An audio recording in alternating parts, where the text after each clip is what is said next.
So, yun, magandang araw mga Q. Welcome po dito sa aking YouTube channel, Super Q TV. Ayan, kamusta pa kayong lahat?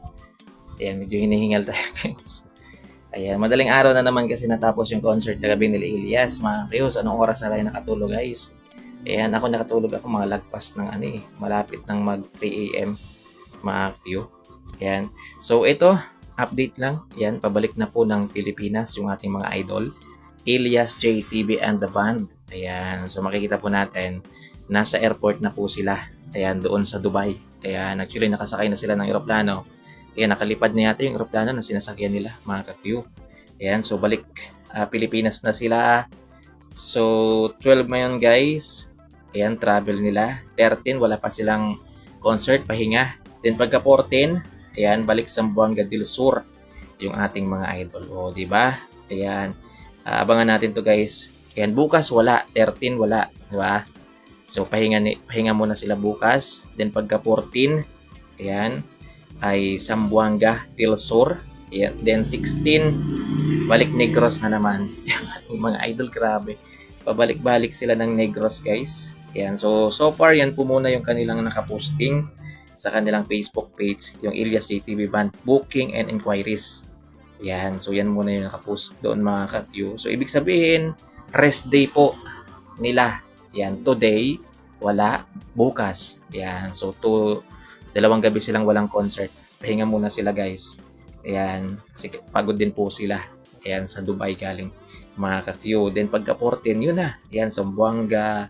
Yan, Tambulig, Zamboanga del Sur. Yan, abang-abang.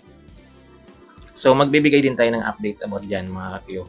So, yan. In-update ko lang kayo na pabalik na po yung ating mga idol. Ang bilis lang, no? Yan ang bilis lang, mga ka-Q.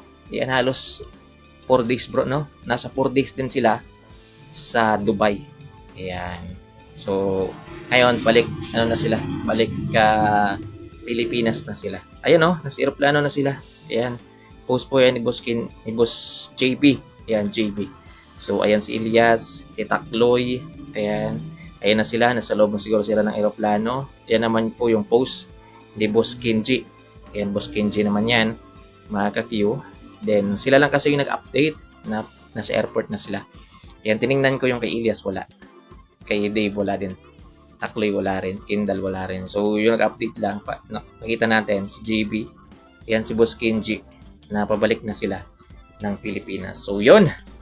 Grabe. Grabe.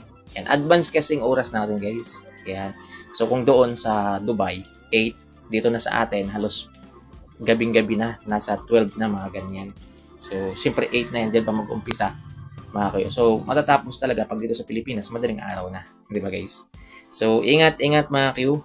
Yan, abang-abang na lang sa mga update natin dito sa aking YouTube channel, Super Q TV. So, makapagpahinga pa tayo. Team Puyaters. Ayan. Bigyan nyo ng pahinga yung katawan nyo. Alam ko na puyat din po kayo. Alam nyo ba guys, gabi uminom pa ako ng Sting. Ayan, isipin mo alas 11 na, alas 12 na, umiinom pa rin ako ng Sting. Ayan, kasi ayaw ko makatulog mga kayo, kasi baka makatulog po ako sa mismong concert ni Elias. And may time kasi dyan dati mga kayo, ang ingay ng manok doon tayo sa kabila. May time kasi dyan dati mga kayo, na madaling araw din natapos yata yung concert ni Elias, nakatulog ako mga Q. So, isipin nyo, uminom pa tayo ng Sting mga Q. So yun guys, thank you for watching. Yan again po, yan, pabalik na po sila dito sa Pilipinas, ang Elias JTV and the Band mga Q. Syempre kasama yung kanyang mga kabanda na uuwi na maraming memories. And syempre nakapunta sila ng disyerto, and marami silang mga ganap mga Q. Yan, kahit ilang araw lang sila doon guys, sulit naman mga Q. Marami lang hindi natuwa guys. Kagaya ng isa na bakit daw nagpa-picture sila sa disyerto mga Q. Yan, mga ignorante daw. Grabe naman. Normal lang po yun guys. Siyempre, kahit sino naman siguro mapunta sa isang lugar na hindi niya pinupuntahan palagi, siyempre magpipicture yan, di ba? Parang remembrance. Kasi hindi mo na sure kung kailan ka ulit makakabalik dyan. So yung iba naman iniintriga. Grabe. Kung ano-ano na lang yung pinagsasabi talaga. So, at ito yung aabangan natin. Aabangan natin concert sa ating mga idol, Elias JTV Band. January 14, yan, Tambulig, Zamboanga del Sur. Yan, sa mga taga Zamboanga dyan. At syempre, January 16, balik Negros. So, yun guys. Thank you. Ingat po. God bless, mga ka-Q.